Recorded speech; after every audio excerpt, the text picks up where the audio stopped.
बाला साहब ठाकरे की विरासत कौन संभालेगा, सबसे बड़ा सवाल इस वक्त महाराष्ट्र की सियासत में देखने को मिल रहा है। राष्ट्रीय पटल पर केंद्र की राजनीति में भी यह सवाल बहुत गंभीर मायने रखता है। बहरहाल उद्धव ठाकरे के बिना शिवसेना की कल्पना नहीं की जा सकती, ये बात संजय राउत कह रहे हैं।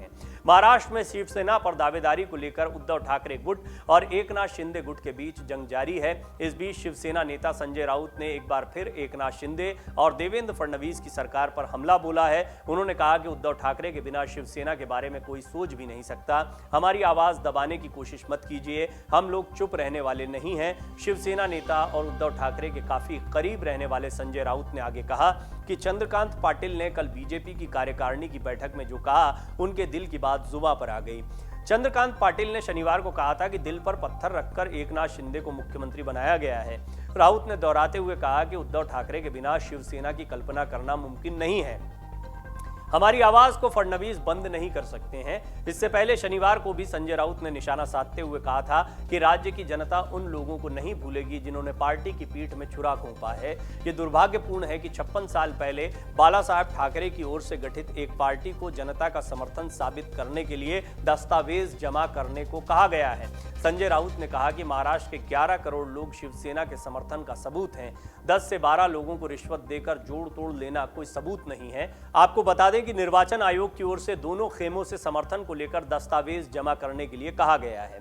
संजय राउत ने केंद्र पर भी निशाना साधा और कहा कि शिवसेना को दिल्ली बर्बाद करना चाहती है। शिवसेना किसकी हो, इस बात की लड़ाई लंबे समय से चली आ रही है और अब उद्धव ठाकरे को भी ये साबित करना है कि क्या शिवसेना उनकी है। और ये बड़ा गंभीर सवाल है, क्योंकि अभी तक माना जाता था कि बाला साहब ठाकरे जिसको उत्तराधिकारी बना देंगे, जिसको कह देंगे कि ये शिवसेना प्रमुख होगा, वही शिवसेना प्रमुख होगा।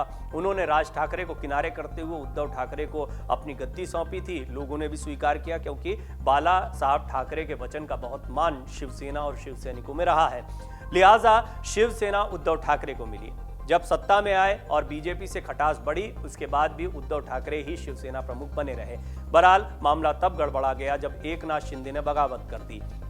एकनाथ शिंदे एक समय पर शिवसेना में दूसरे नंबर के नेता माने जाते थे, उद्धव ठाकरे के सबसे करीबी नेता रहे। और सबसे महत्वपूर्ण बात यह रही कि जितनी भी मीटिंग्स हो रही थी, कार्यकर्ताओं से मुलाकात हो रही थी, जमीनी स्तर पर काम हो रहे थे, उनमें उद्धव ठाकरे कहीं दिखाई नहीं देते थे। एकनाथ शिंदे को ज्यादा बड़ा एक्सपोजर मिला कि वो कार्यकर्ताओं के बीच ज्यादा से ज्यादा तादाद में जाएं।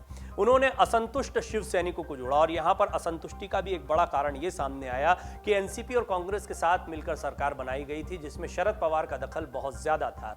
एनसीपी ने जिन विधायकों को मंत्री बनाया, उनके पास अच्छे पोर्टफोलियो थे, वो ज्यादा ताकत में थे और सरकार में बेशक मुख्यमंत्री उद्धव ठाकरे थे, इसके बावजूद चलती थी शरद पवार की एनसीपी की। इस बात से कई विधायक, कई मंत्री असंतुष्ट थे और एकनाथ शिंदे भी उनमें से एक थे। दरअसल ये मामला सिर्फ सरकार बदलने का नहीं है, ये मामला पार्टी की विचारधारा का भी है। एकनाथ शिंदे के पास में एक बड़ा वैलिड पॉइंट रहा कि ये बाला साहब ठाकरे की नीति नहीं रही है या उनकी सोच नहीं रही है। बाला साहब ठाकरे ने तो अपने एक बयान में यहां तक कह दिया था कि जिस दिन कांग्रेस के साथ जाना पड़े या फिर मेरी पार्टी का कांग्रेसीकरण होगा, उस दिन मैं अपनी दुकान बंद कर दूंगा। ये वीडियो बाद में बहुत वायरल हुआ, लेकिन हुआ यही महाराष्ट्र की सियासत में। दरअसल चुनाव तो बीजेपी और शिवसेना ने मिलकर साथ में लड़ा, लेकिन जब बारी सरकार बनाने की आई तो यहां पर उद्धव ठाकरे रूठ गए। उन्होंने कहा 2.5 साल का एग्रीमेंट हुआ है, 2.5 साल आपका मुख्यमंत्री, 2.5 साल हमारा मुख्यमंत्री।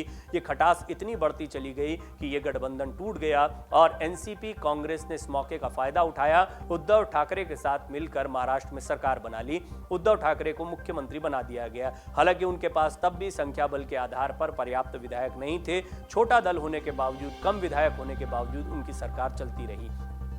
इसी में से एक धड़ा टूट गया और छोटा दल हो गया, लेकिन बीजेपी जैसे बड़े दल का, या बीजेपी जो सबसे ज्यादा सीटें पाने वाली पार्टी रही महाराष्ट्र के विधानसभा चुनाव में, उसने इस मौके को लपक लिया। कुछ निर्दलीय विधायक, बागी विधायकों को मिलाकर एक बार फिर बीजेपी और शिवसेना के बागी गुट की सरकार बन गई। टेक्निकली इसे बीजेपी की सरकार कहना गलत नहीं होगा, लेकिन इसके मुख्यमंत्री बने एकनाथ शिंदे। एकनाथ शिंदे का भविष्य क्या होगा?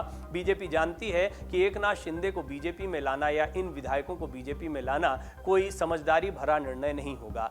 आगामी चुनाव सामने हैं, ऐसे में शिवसेना के साथ में गठबंधन करके दोबारा जमीन पर उतरना, उन कार्यकर्ताओं और मतदाताओं को भी ध्यान में रखना जिन्होंने शिवसेना और बीजेपी की युति को, गठबंधन को हमेशा हाथों हाथ लिया है, उनके सामने जाने के लिए बहुत महत्वपूर्ण है कि एक बार फिर असली शिवसेना के साथ जाया जाए। असली शिवसेना किसकी है ये तो चुनाव आयोग तय करेगा, इसमें थोड़ा समय लगेगा, लेकिन उद्धव ठाकरे को इसके लिए दस्तावेज जमा करने पड़ रहे हैं, यानी वो भी अपनी दावेदारी मजबूती से नहीं रख पा रहे हैं। और सही मायनों में देखा जाए अभी तक के जो हालात रहे हैं तो उसमें उद्धव ठाकरे गुट थोड़ा कमजोर ही दिखाई पड़ रहा है, क्योंकि ज्यादातर विधायक और सांसदों का समर्थन एकनाथ शिंदे गुट को मिलता दिखाई दे रहा है और केंद्र सरकार या फिर बीजेपी का समर्थन भी एकनाथ शिंदे के साथ में है। बहरहाल इस सब के बीच में उद्धव ठाकरे गुट की तरफ से संजय राउत लगातार बयान दे रहे हैं। उनका कहना है कि ये शिवसेना को खत्म करने की साजिश है। डाउनलोड करें अमर उजाला ऐप और पाएं